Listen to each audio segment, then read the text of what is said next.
सोलापुरात काळजाचा ठोका चुकवणारी घटना समोर आली आहे। गोव्याहून सोलापूरला आलेल्या फ्लाय 91 कंपनीच्या विमानाला सोमवारी लँडिंग दरम्यान अडथळा निर्माण झाला। विमान लँड होत असताना अचानक एक कुत्रा रनवेवर धावत समोर आला। ही घटना सकाळी 8:30 सुमारास घडली। त्यामुळे काही क्षणांसाठी वैमानिक घाबरले, तसंच सुरक्षा रक्षक आणि कर्मचाऱ्यांमध्येही धावपळ उडाली। मिळालेल्या माहितीनुसार विमान रनवेवर लँड होत असताना अचानक समोर एक कुत्रा धावत आला।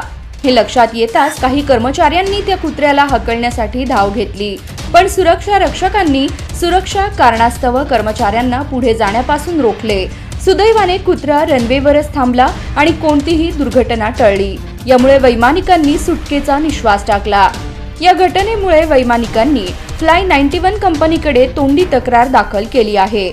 विमानतळावर अशा प्रकारे प्राण्यांचा वावर होणं ही गंभीर सुरक्षा त्रुटी मानली जात असून याबाबत तातडीने उपाययोजना करण्याची गरज आहे।